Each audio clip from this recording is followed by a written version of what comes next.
तो फिल्म की शुरुआत एक प्लेन को दिखाते हुए होती है। इस कार्गो प्लेन में बहुत से जहरीले केमिकल्स थे जिन्हें आर्मी एक्सपेरिमेंट्स में यूज होना था, पर अब ये बेकाबू हो चुका है और तेजी से जमीन की तरफ बढ़ रहा है। जिस जगह ये गिरने वाला था उसका नाम रैकून वैली है, जहाँ पर हमें माइकल और उसकी वाइफ टेरी को दिखाया जाता है। माइकल 2 दिन के लिए शहर से बाहर जाने वाला था और जाने से पहले वो टेरी को अपना खास ख्याल रखने को कहता है, क्योंकि टेरी हम जैसे नहीं, उसे खास ख्याल रखने की जरूरत है, क्योंकि ना तो वो सुन सकती है और ना ही बोल सकती है। माइकल उसे आज तक अकेला छोड़कर नहीं गया, लेकिन आज उसकी मजबूरी थी। माइकल ने उसे कहा, अगर तुम चाहो तो मेरी मॉम के घर भी जा सकते हो। है यहाँ माइकल को ड्रॉप करके वो अपने घर आ जाती है। फ्रेश होकर वो मॉम के घर के लिए निकलने लगती है। तभी हम उसके घर के ऊपर उसी क्रैश होते प्लेन को देख पाते हैं, जिसके बारे में टेरी को कुछ पता नहीं चला। अभी ड्राइव करते हुए भी रेडियो न्यूज इस प्लेन क्रैश का अलर्ट दे रही थी और ये भी टेरी नहीं सुन पाई। इस प्लेन क्रैश की वजह से केमिकल्स जो इस प्लेन में थे वो हवा में फैलने लगे थे। टेरी के मॉम के घर पहुंचने पर हम देखते हैं कि आसमान के ऊपर काले बादल छा चुके हैं, या कह लें कि केमिकल्स के बादल छा चुके हैं, जिन्हें भी टेरी ने नहीं नोटिस किया। यहाँ पर मॉम उसे खाना खाने के लिए देती है और वो खाने के साथ दूध देती है, जबकि मॉम खाने के साथ पानी लेती है। वो भी अभी इस बात से बेखबर है कि यहाँ पर जितने भी केमिकल्स फैले हैं उनका असर पानी में हो रहा है। खाना खाने के बाद टेरी घर आ गई। वो जब घर के काम कर रही थी तो वहाँ पर सोसाइटी अलर्ट आया।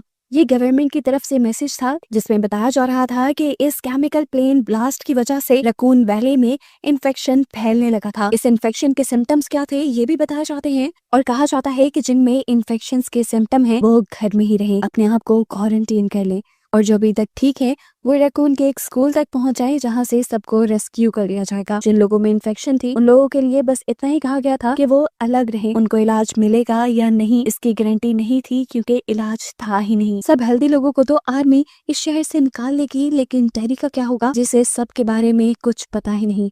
लाइट ऑफ करके टेरी सोने जा रही थी, तभी उसने नोटिस किया कि उसके आस पड़ोस के लोग तेजी से अपनी कार्स लेकर जा रहे थे, लेकिन इन चीजों को भी उसने एबनॉर्मल नहीं समझा। सामने एक आदमी लाइट के नीचे ही अजीब तरीके से खड़ा था। उसे देखकर टेरी को थोड़ी परेशानी हुई, लेकिन उसने अपने घर का सिक्योरिटी अलर्ट ऑन कर दिया जो उसके मोबाइल से कनेक्टेड था, और फिर वो सो गई। उसके मोबाइल पे लगातार किसी के मैसेजेस भी आ रहे थे जिसको उसने देखा ही नहीं। सुबह उठते ही वो अपने कामों पे लग गई और जब घास काटने के लिए बाहर आई तो उसने देखा कि उसके नेबर्स की कार खुली हुई थी। ऐसे तो कोई भी उनकी कार चोरी करके ले जा सकता था। टेरी ने जाकर उस कार के दरवाजे बंद किए और बेल बजाई, लेकिन अंदर से कोई रिस्पॉन्स नहीं आया। टेरी ये चीज तो महसूस ही नहीं कर पा रही थी कि आज शहर में कहीं ज्यादा सन्नाटा है। अब जब नेबर्स से कोई रिस्पॉन्स नहीं आया तो उसने कार को जाकर उनकी ही पार्किंग में पार्क कर दिया। वो जब वापस घर जा रही थी तो उसे रास्ते में एक बिल्ली दिखाई दी, जिसे वो उठाकर अपने घर ले आई। घर आकर वो देखती है कि उसको उसके हस्बैंड माइकल के कई मैसेजेस आए हुए थे, जिनका जब वो रिप्लाई करने लगते हैं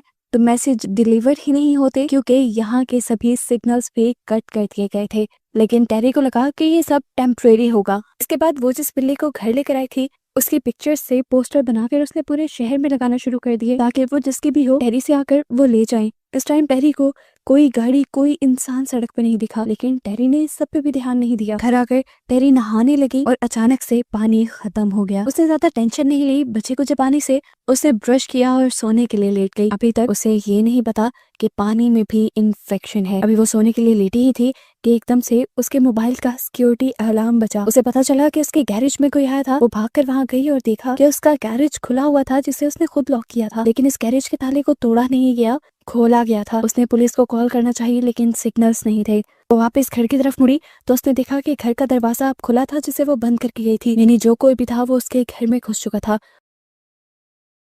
उसने अंदर जाकर जल्दी से अपनी गन निकाल ली। अब लाइट भी जा चुकी थी। उसने अपने सिक्योरिटी अलार्म को दोबारा सेट किया और कमरे में सोने जा ही रही थी कि दोबारा उसके फोन पे अलर्ट आ गया। इस मर्तबा अलर्ट बेसमेंट से था। वो तेजी से बेसमेंट में चेक करने गई एक लाइट लेकर, तो वहां उसे एक अजीब सा इंसान दिखा कि नॉर्मल इंसान नहीं लग रहा था। इसका मुंह बिगड़ा हुआ था।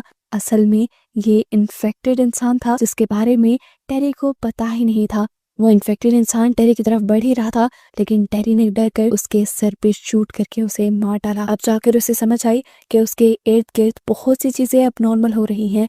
डर कर उसने मॉम के पास जाने का डिसाइड किया, लेकिन मॉम के घर जाने पे क्या देखा कि उनका घर पूरी तरह खुला था। उसे बहुत अजीब फील हुआ। अंदर जाने पर उसने हर जगह मॉम को ढूंढा, लेकिन मॉम उसे कहीं नहीं मिली। जब वो बाहर आई और उसने पोर्च में देखा तो मॉम गाड़ी के अंदर थी और वहीं पर मर चुकी थी। देखने को मिला कि मॉम ने अपनी जान खुद ली थी क्योंकि वो इन्फेक्टेड हो चुकी थी। यहाँ पर हमें इन इन्फेक्टेड लोगों के बारे में एक और बात पता चलती है कि ये लोग इन्फेक्टेड होकर ज़ॉम्बी की तरह की क्रिएचर तो बन रही हैं, लेकिन इन्फेक्टेड होने के बावजूद भी इन सब के दिमाग नॉर्मल इंसानों की तरह काम कर रहे हैं। जिस तरह पहली मूवीज में ज़ॉम्बीज दिखाए जाते हैं, इस मूवी के ज़ॉम्बीज उस तरह पागलपने में नहीं जाते। टेरी जो बहुत ज्यादा डर चुकी थी, उसने माइकल के पास जाने का डिसाइड किया, लेकिन बाहर जाने के सारे रास्ते अब बंद कर दिए गए थे। इस पूरे रैकून वैली को सील कर दिया गया था गवर्नमेंट की तरफ से। मजबूरी में टेरी वापस अपने घर आ गई। घर आते ही उसने सबसे पहले अपनी खिड़की और दरवाजे सील किए और पूरी रात इस इंतजार में गुजार दी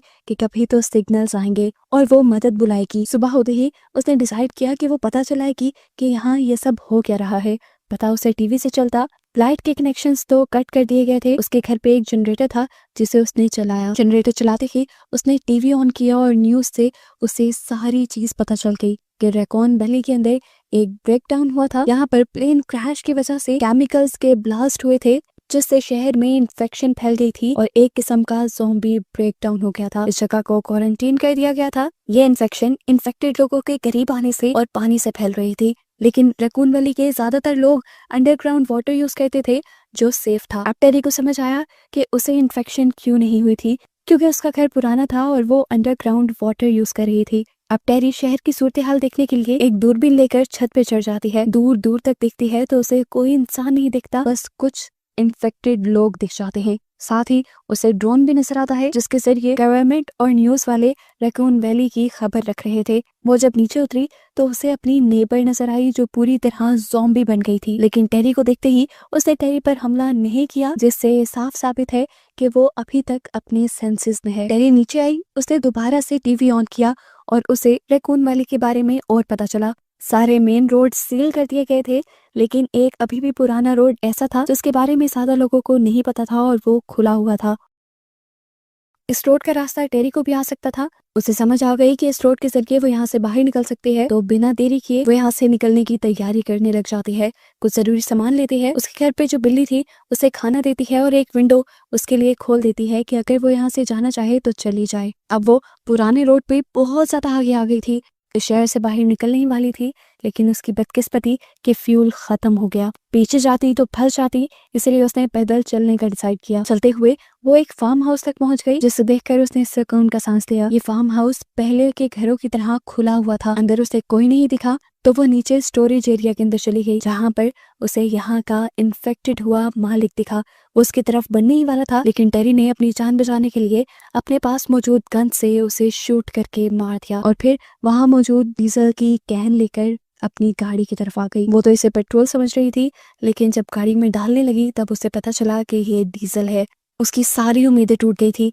इस मर्तबा उसको बहुत ही बुरा झटका लगा था। वो बहुत दूर से ये फ्यूल लेकर आई थी। अब उसकी गाड़ी चल नहीं सकती थी, तो उसने फैसला किया कि वो अपने घर वापस ही चली जाएगी। घंटों के सफर के बाद वो घर पहुंची तो उसने देखा कि वो जिसकी वो उम्मीद कर रही थी कि यहाँ से चली जाएगी, वो भी अभी वहीं बैठी हुई थी। आज उसके ऊपर पहले की तरह ही एक भारी दिन आ चुका था। उसे अपनी बचपन की बातें याद आने लगी थी। ये जिंदगी उसकी कभी भी अच्छी रही ही नहीं थी। वो हमेशा से ऐसी नहीं थी। वो पहले बोलती भी थी, सुनती भी थी, लेकिन फिर एक कार क्रैश एक्सीडेंट में उसकी फैमिली उससे छिन गई। उसे बहुत बुरा सदमा लगा, जिससे उसकी हेयरिंग सेंस चली गई। वो बोल तो सकती थी, लेकिन इस सदमे के बाद उसने बोलना भी छोड़ दिया। अभी वो पियानो के सामने ही बैठी हुई थी और उसकी फैमिली की आवाजें और पुरानी यादें उसके दिमाग में गूंज रही थी। वो उदास बैठी ही थी कि उसे दोबारा टीवी लॉन्च से सिक्योरिटी अलर्ट आ गया। उसे लगा कि ये कोई इन्फेक्टेड ही होगा। अपने गन लेकर वो वहां गई तो उसने देखा कि यहाँ पर बहुत सारे सोल्जर्स आए हुए थे जो घर घर जाकर इन्फेक्टेड लोगों को खत्म कर रहे थे, लेकिन टेरी इन्फेक्टेड नहीं थी, इसीलिए टेरी को अब रेस्क्यू कर लिया जाता। इन्हें देखकर वो सुकून का सांस लेती है। ऑफिसर्स उससे काफी बातें पूछते हैं, लेकिन जब वो रिस्पॉन्ड नहीं करती तो ये लोग भी समझ जाते हैं कि टेरी बोल नहीं सकती, इसीलिए वो एक पेपर पे लिखकर उससे बात करते हैं और फाइनली टेरी को रेस्क्यू कर लिया जाता है। और यही दिखाते हुए ये मूवी यहाँ खत्म हो जाती है।